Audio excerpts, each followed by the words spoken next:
नमस्कार दोस्तों, कैसे हैं आप लोग। आशा करता हूं माता रानी की कृपा से आप लोग अच्छे ही होंगे। दोस्तों, क्या आप भी अपने हाथ की लकीरों से अपने वैवाहिक जीवन के बारे में जानना चाहते हैं? क्या आप भी ये जानना चाहते हैं कि हमारी शादी किस उम्र में होगी, हमारा वैवाहिक जीवन कैसा होगा, हमारी लव मैरिज होगी या अरेंज मैरिज होगी? तो ये वीडियो आपके लिए बहुत ही इम्पोर्टेंट और ज्ञानवर्धक साबित होने वाला है। वीडियो को बिना स्किप किए हुए पूरा देखिएगा। और अगर हमारे चैनल पर आप नए हैं तो कृपया हमारे चैनल को सब्सक्राइब कर लीजिएगा और बेल आइकन को भी ऑन कर दीजिएगा, ताकि हम कभी भी कोई नया वीडियो अपलोड करें तो सबसे पहले आपके पास नोटिफिकेशन पहुंचे। दोस्तों, वीडियो शुरू करने से पहले हम आप लोगों से एक विचार साझा करना चाहेंगे जो हमारे मन में इस समय चल रहा है। ऊपर वाले की कृपा से और आप लोगों की मेहरबानी से आज हमारे साथ सोशल मीडिया के अलग अलग प्लेटफॉर्म पर कम से कम 60,000 लोग जुड़ चुके हैं। हमारा एक फेसबुक समूह है कुंडली और हस्तरेखा ज्ञान, उसमें करीब 60,000 के आसपास सदस्य भाई हैं।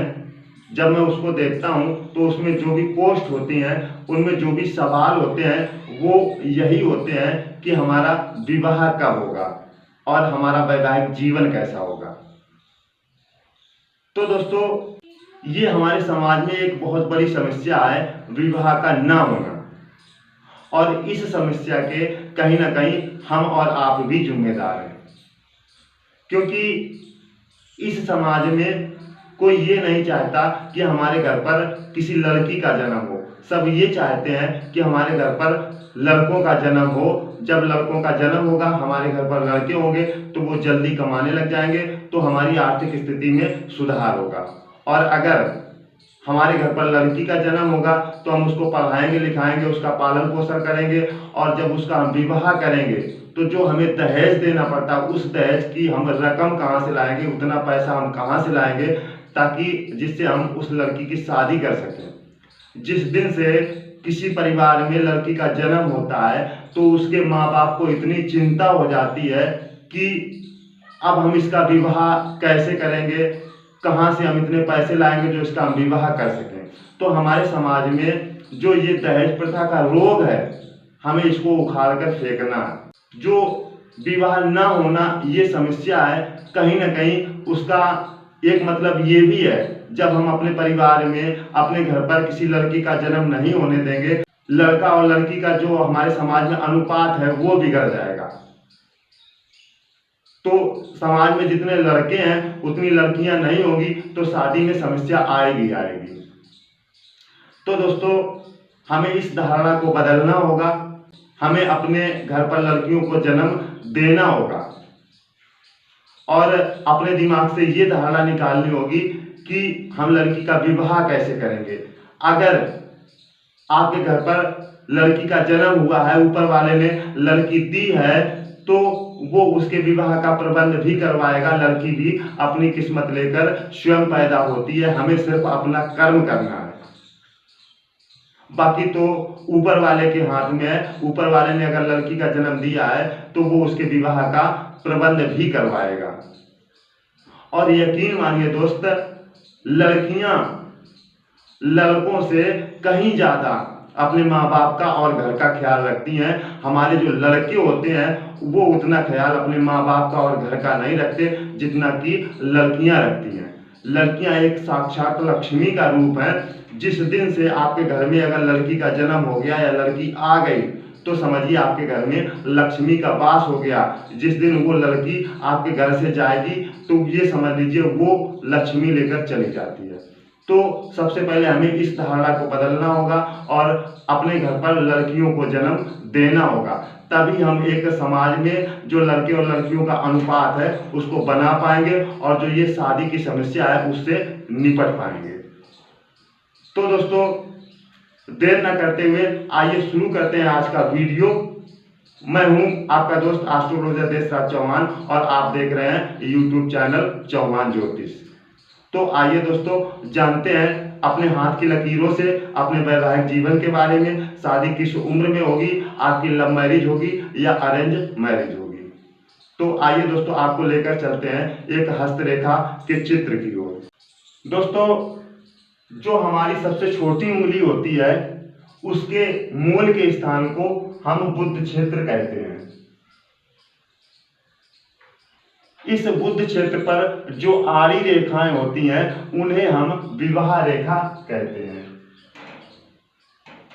इनको विवाह रेखा, प्रेम रेखा या प्रणय रेखा भी कहा जाता है। अब इनको प्रणय रेखा क्यों कहा जाता है, इसका मतलब क्या होता है? अगर किसी व्यक्ति के हाथ में स्पष्ट विवाह रेखा है और उसका विवाह नहीं होता है तो ये रेखा प्रेम संबंध को बताएगी। अगर मान लीजिए किसी व्यक्ति के हाथ में स्पष्ट विवाह रेखा है और उसका किसी कीमत पर या किसी समस्या को लेकर विवाह नहीं हुआ है तो उसके जीवन में कोई प्रेम संबंध अवश्य होगा, कोई ना कोई प्रेम संबंध अवश्य होगा अगर उसकी शादी नहीं हुई है तो।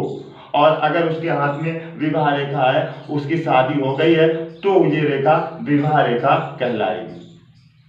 अब हम ये कैसे जाने कि हमारी शादी किस उम्र में होगी? तो हमने आपको पिछले वीडियो में भी ये बताया हुआ है कि हम ये कैसे जाने कि हमारी शादी किस उम्र में होगी। जो हमारी सबसे छोटी उंगली है उसके मूल स्थान से लेकर हृदय रेखा के बीच की जो दूरी है उसको हस्तरेखा शास्त्र में 60 वर्ष का मान दिया गया है। विवाह रेखा जितनी हृदय रेखा के पास होगी विवाह उतनी कम उम्र में होगा, उतनी ही जल्दी होगा। मान लीजिए छोटी उंगली के मूल से और हृदय रेखा के बीच की दूरी को हम 2 बराबर भागों में बांट दें तो जो पहला भाग है वो होगा 30 वर्ष का और जो दूसरा भाग है वो भी होगा 30 वर्ष का। अब देखिए आपके हाथ में विवाह रेखा किस भाग में है। अगर वो हृदय रेखा वाले, जो हृदय रेखा के पास का जो भाग है उस भाग में होगी तो आपका विवाह 30 वर्ष के पहले होगा। और अगर आपके हाथ में विवाह रेखा जो ये दूसरा पार्ट है, छोटी उंगली की तरफ वाला जो भाग है उस भाग में होगी तो आपका विवाह 30 वर्ष की उम्र के बाद होगा। अब उसी अनुपात में आप अपने हाथ में देख लीजिएगा, इतना तो आप निकाल ही सकते हैं यार। मान लीजिए ये आधी लंबाई, जो आधा भाग है वो 30 वर्ष का है और उसके कितनी दूर विवाह रेखा है, जितनी हृदय रेखा के निकट होगी उतनी ही कम उम्र में व्यक्ति का विवाह होता है। मान लीजिए अगर इसके बीचों बीच में है तो 30 वर्ष में होगा। अगर मान लीजिए थोड़ा सा बीच के भाग से इधर है, हृदय रेखा की तरफ है तो 28 वर्ष होगा। अगर और इधर नीचे है तो 25 वर्ष में होगा। ये आप अपने हाथ में देख लीजिएगा और इतना तो आप कर ही सकते हैं। आप इसका जो दूरी है उसके भाग कर लीजिए और भाग के अनुसार देखिए कि हमारी विवाह रेखा हृदय रेखा के कितनी दूर है या कितने पास है। अब एक दूसरा नियम लेते हैं। अगर किसी व्यक्ति के हाथ में चंद्र क्षेत्र से निकलकर कोई प्रभाव रेखा भाग्य रेखा में मिल जाए